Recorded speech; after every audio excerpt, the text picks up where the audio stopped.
मैं हर बार आजमाता हूँ कि परमात्मा है कि नहीं, पर उसने एक बार भी सबूत नहीं मांगा कि मैं इंसान हूँ कि नहीं।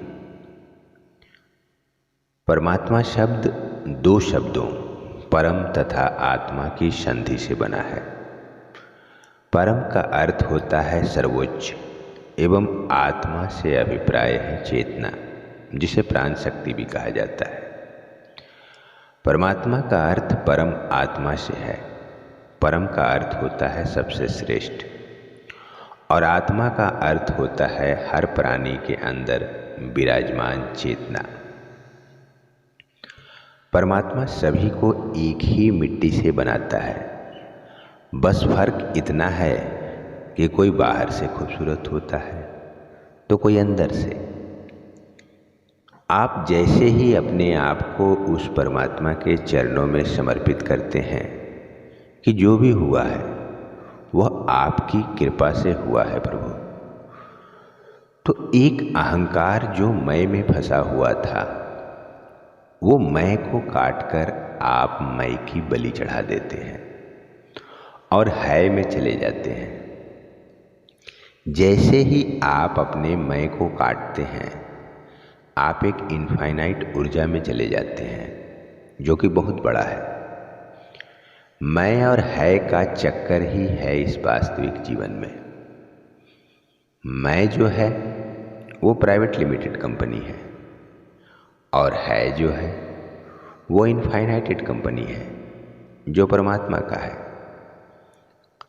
जैसे जासु सत्यता ते जड़ माया हो ही सदैव मोह सहाया। जिसके सत्यता से ही सारा जड़ माया सत्य प्रभाषित हो रहा है, लेकिन सत्यता में जो है का पावर है वो मैं में फंसा हुआ है और उस पर माया की संपूर्ण शक्ति केवल काया तक ही सीमित है। इसलिए मोह की सहायता से वह हमारी चेतना को, मैं को बार बार काया में खींच स्थित करने में, कायस्थ रखने में तत्पर और सफल है और पूरे जीवन में हमें इस सत्य का आभास भी नहीं हो पाता है और हमारा सारा भाव जो है वो मैं में बंधा हुआ है। मैं बच्चा हूँ, मैं बूढ़ा हूँ, मैं ज्ञानी हूँ, मैं बड़ा हूँ, मैं छोटा हूँ, मैं जवान हूँ, मैं अज्ञानी हूँ, मैं मूर्ख हूँ, मैं चेतनशील हूँ आदि ये सारा भाव मैं में बंधा हुआ है। चूंकि मैं में बंधा हुआ है तो मैं से कर्ता हो जाता है, कर्ता से कर्म, और इसके चक्कर में फंस के आदमी अपने आप को बोझिल बना लेता है और फिर लिए दिए वही सुनना हो जाता है। और है का भाव ही आपको आत्म कल्याण की ओर ले जाता है का भाव ही आपको उत्कृष्टता की ओर, आपको ऊपर ले जाता है और आत्म कल्याण के लिए ये सबसे बड़ा कार्य है।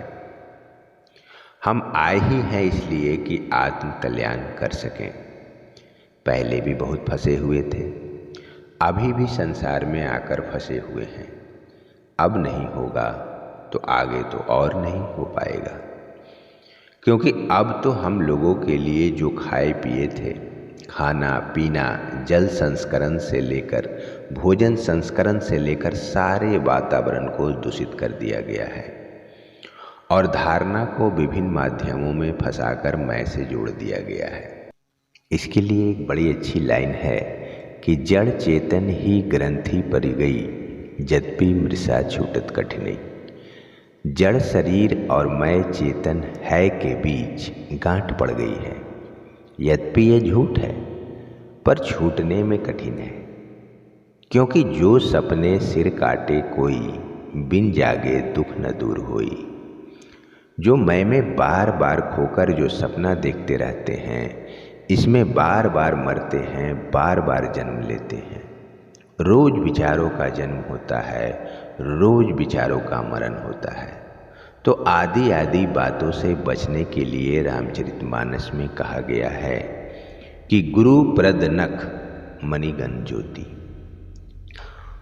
गुरु के चरण कमल में उनके नख को भी अगर ध्यान किया जाए तो वह भी मणि के समान है, और उसकी जो ज्योति है वो प्रकाश है, वह है दिव्य दृष्टि। उनका सिमरन करने से हृदय में दिव्य दृष्टि का प्रादुर्भाव हो जाता है। यही दिव्य दृष्टि कृष्ण ने अर्जुन को दिया था। दिव्यम ददामि दृष्टि पश्य पश्यमेव सखा। मुझे देखा और मैं अनंत ब्रह्मांड में हूँ, एक में नहीं सब में मैं ही हूँ। लेकिन अर्जुन नहीं देख पाता है तो उसे दिव्य दृष्टि दी जाती है। रामचरितमानस में भी यह बताया गया है कि सिर्फ गुरु के चरणों का ध्यान करके उनके चरण धूलि से ही सारा काम हो जाता है। तो आप धन्य हैं कि इस धरती पे आपका जन्म हुआ। आपके माता पिता धन्य हैं जिन्होंने आपको जन्म दिया है। आप में ये चेष्टा और चैतन्यता के प्रति जागरूकता है, और इसी जागरूकता को धीरे धीरे हमने बढ़ाना है। जैसे जैसे जागरूकता को आप बढ़ाएंगे, होश को बढ़ाएंगे, ये मोह रूपी अंधियारी रात्रि खत्म हो जाएगी। और राम कौन है? राम सचितानंद दिनेशा, नहीं तमोह निशा लवलेशा। वहाँ जो है मोह रूपी रात्रि नहीं है। राम जो है वह सहचित में, मन नहीं हूँ मैं बुद्धि नहीं हूँ। लेकिन चित्त पर थोड़ा काम करना पड़ेगा।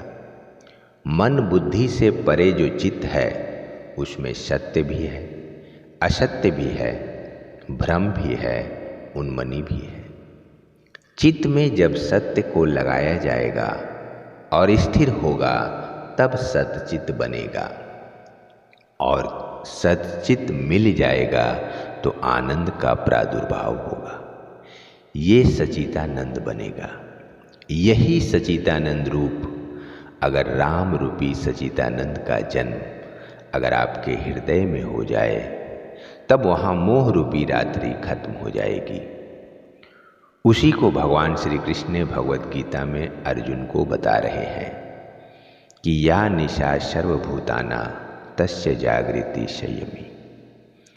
जिस मोह रूपी अंधियारी में तमाम चेष्टा करके माया का पसीना एड़ी पर चुआ चुआ करके जो लोग सोए हुए हैं मोह में, इसमें संयमी यानी जागृत करना है। संयमी का मतलब होश पूर्वक रहना है। हमें इस आत्मा को बराबर ध्यान करते रह करके आत्मा रूपी सतचित का ध्यान करते हुए मैं न तो मन हूँ, न बुद्धि हूँ, न शरीर हूँ, चिरानंद रूपम शिवोहम शिवोहम। शिव के तत्व में हमें प्रवेश करना है, जो अक्षुण है, जो अक्षय है, जो अद्वितीय है, जो अद्वैत है, जो अजन्मा है, सदा से है, सदा शिव है, सदा आज भी है और आगे भी है। कौन कहता है कि परमात्मा नजर नहीं आते? एक वो ही नजर आते हैं जब कोई नजर नहीं आता। जय श्री कृष्ण।